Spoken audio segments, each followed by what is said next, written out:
Hello, everyone, and welcome to Neon Lit. I don't know if you all saw in the Facebook event, but our theme tonight is celebrity fan fiction. So, one reason I still believe that fan fiction is important, and I'm 29, by the way, is that it reminds me of a time when I wrote for me. Even though most of my fan fiction was based around a character that sounded like me and kind of looked like me, except always like thinner and hotter and mysterious, with the same interests of me entering the worlds of my favorite television shows and books, and ultimately kissing the cutest characters who would often take on at least some of the personality of whoever my crush was at the time. It was for me to process the world around me, and it was fun. Writing was something I looked forward to, it made me happy, and I think that sense of fun and curiosity is something that's vitally important to writing as an adult, and to keep you writing as an adult when it gets harder and scarier. So I wanted to theme this Neon Lit, obviously the most anticipated event of the season, as fan fiction to remind everyone that writing can be silly and fun and hilarious. And ultimately, we're all here because we like to write, and that every writer at some point of their lives should write a character based upon themselves to enroll in Hogwarts and fuck Draco Malfoy, or whoever their personal Draco Malfoy may be. I mean, hey, E.L. James is a millionaire, so... For all our readers tonight, I asked them to give me a notable figure, alive or dead, real or fictional, a location, and an object for me to compose a piece of fan fiction about them as their introduction. So, our first. Xiao Cho Cho was completely chilling out in Havana, relaxing in the sun, reading a book, feeling good vibes when Kanye West appeared in the sun. Xiao Cho, it's me, Kanye West. I need your help. I need your help doing some magic spells, come on. Xiao Cho groaned. Kanye was blocking the rays. I'm kind of busy, Xiao Cho said. Xiao Cho, I need you for this. It's really important, Kanye said. Xiao Cho rolled his eyes, classic Kanye, and followed him down the beach, past the tide pools, into a cave that was hanging with squid carcasses and the innards of tropical birds. A polished skull of a panther shone ominously in the candlelight of Kanye's lair. What will this spell do anyway? Xiao Cho said, yawning. It's gonna turn the sun purple and it's gonna be awesome, Kanye said. Like club lighting, but all the time, for the rest of time, that's my kind of earth aesthetics. Whatever, Xiao Cho thought. Kanye had a bubbling cauldron of fluid. Xiao Cho watched as Kanye deposited a live mouse into the potion, and then a vial of glitter, then nail polish remover, finally a tube of Kylie Jenner lip kit. He handed Xiao Cho a steaming bowl of Kraft macaroni and cheese. Can you put this in? My wife says I can't touch things that have more than 300 calories. Xiao Cho poured the macaroni and cheese in. In a flash of bright light and smoke effects, the cauldron disappeared. Finally, Kanye yelled, purple sun. When the smoke cleared, they looked outside to see the sun was still normal colored. However, outside was a pair of enormous T-Rex forearms, alive and twitching in a tide pool as crabs scurried away from the new slimy pair of arms jutting forth from the earth. Well, shit, Kanye said. The forearms snatched Kanye West and threw him into the sea. Xiao Cho returned to the beach to catch the last good rays of the day and drink a pineapple juice. First-year poet, Xiao Cho Cho.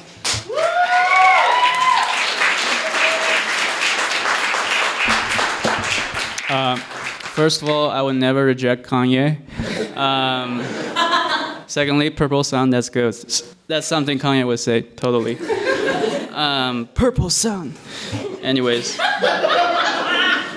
Okay, I had a long week, so I didn't bring any jokes to today, so I'm just gonna start.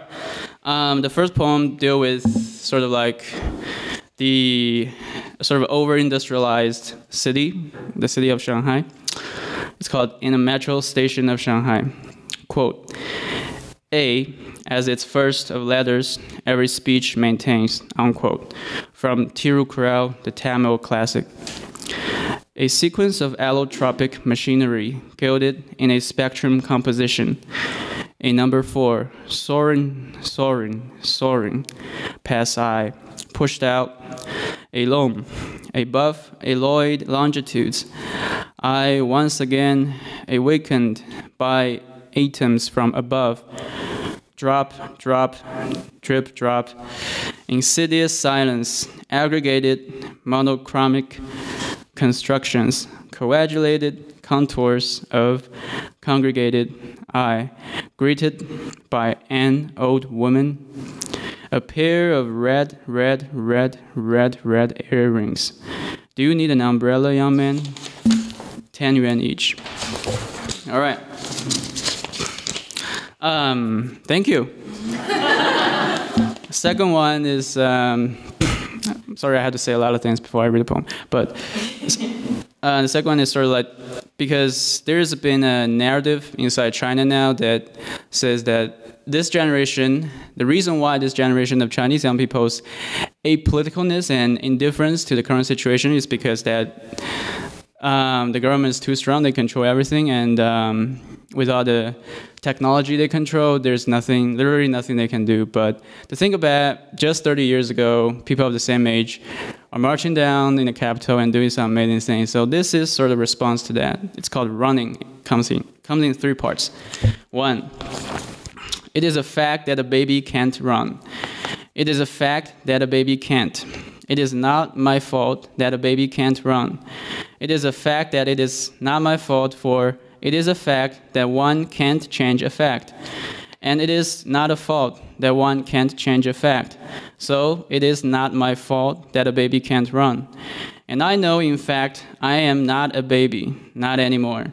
I know that I am not a baby anymore, for I have learned the facts. I have learned the facts in present tense. I have learned the facts in past tense. Sorry. Oh, okay. And when a present tense is said and said and said and said, fact, it becomes a past tense. It becomes a complete fact, a very complete fact that can't be changed. And when I say, fact is a fact. It becomes a fact mine. A fact very complete and very mine. That is when I know it is a fact, and now I know a baby can't run. And I know it is a fact that I can't change, and it is not my fault. Now, even if I want to change it, I cannot, for I am not a baby, not anymore. I have learned a fact very complete and very mine. I have learned to know. I hope that confuses you. Two, not complete in mind, they, mental travelers. I, altering alter all, on their tree-locked trains, paper planes, shelly shoes, they come. Not complete in mind, they, mental travelers, feet wobbling wobbles in their snake-like sleeves, floppy ties, around neck, crowns, they come. And they, indicate each to pencil up an obelisk, napkin out a bust. Twiglets into a palace with a feather flag on top. They, one by one, with uncalcified calcanus, one by one, with laryngitis larynx, one by one, with their toothless, tangless, careless mouth, they begin to sing. Oh, don't you stop from running, an art ancient as the springs. As infant, I breathe in mark clay and run with naked paws. I follow the giant Kuafu to see where the sun first fall. I chase the wings of Jingwei to give her a final straw. I tread through deserts to Tianzhu without my somersault. I'm young and always forgetful of the futility of them all. I look the sun in his eyes and fear nothing when half blind. I run past all the decades, days gasp at my nape. My heart still pulses like sunset, as vigorous as its bled. Oh, say, friend, won't you join me to run along the street? We know not where it leads to, but let us take the first leap. C'est la lutte finale, groupons-nous et du monde. 3. The streets empties, the mental travelers leaves. Their names are lost, or even better known as a collective stupidity. But whenever the early summer breeze shakes the yellow jasmine leaves, something drops onto wise men's hearts, something ancient and slightly different. All right. Okay, the next one. Some of you probably heard of it before. Thank you. the symbolic. It's called the symbolic. The dark all become I, the sea above the dull light. I, tiles below, eaves willow. I, cavernous windows reply. My, ivy gnaw, alley wall, bloody eye. I, call roosters, spook leaflet fall. I, rust red moss bright. And I, dew wet, window white. Wind, mind, dust, my mind. Smoke climb, sunrise. It's not over yet. I is awake and I is gone. For a moment I can feel and think itself to be cute, not indivisible. I individual. My fingers is my toes, like a jellyfish collected by an insidious conductor. For one self-proclaimed dissonance. Now I is a rather, an intersubjective something, has to have a pair of eyes on I as cameras, and half-heartedly audition everything that passed and past saving, until I, too, passed in a cameo. Finally, I can, hey, come back, Saturday night in the rain, you'll never get a cab. If this is a dream, then the whole world is in it. All right.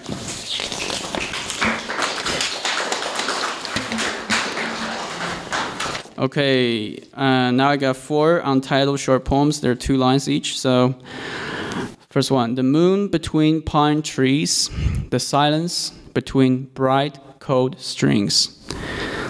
Second one, the end of the road, a beam of light on a gray mossed rock. Third one, stop car, make love, the maples are evening. The last one, her fingers dance around her ponytail, a brisk baby butterfly.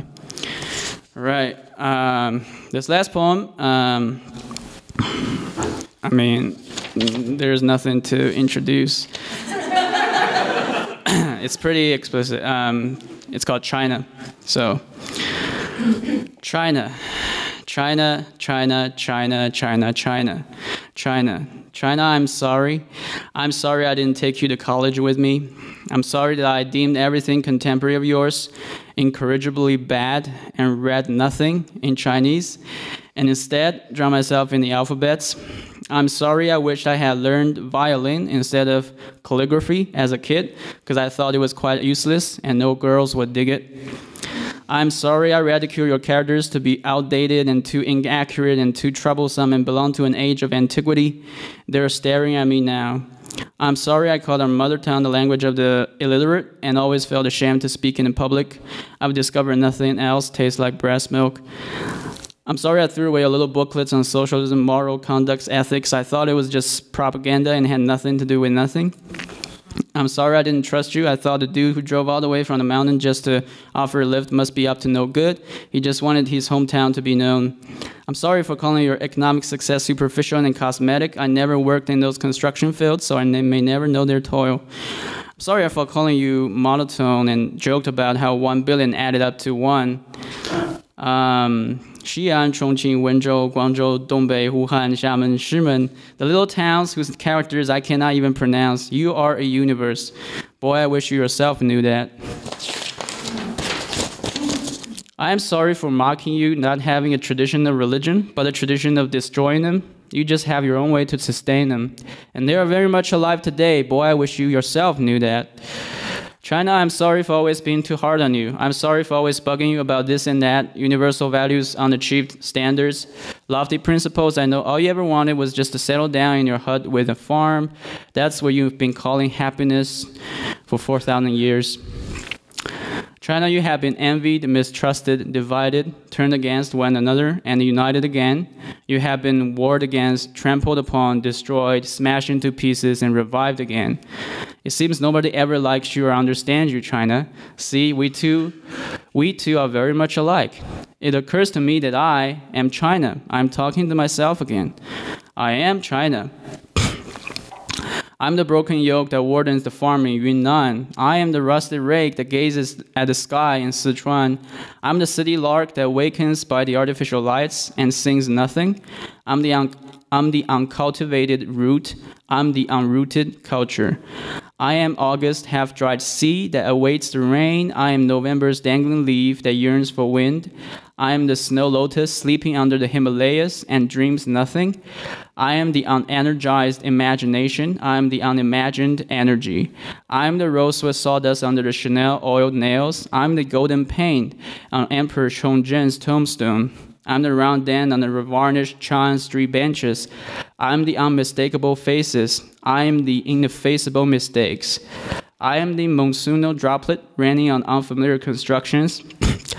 I am the caged Huame bird studying the portcullis blue yonder.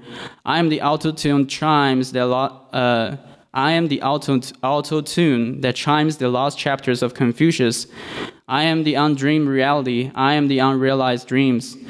I am the crisp prickle and sweet tickle of the spring lawn. I am the silky touch and soft rub of the callous hands. I am the sunlit scent of creamy warmth of the scarred breasts. I am the familiar child. I am your childhood family. I am China. Thank you.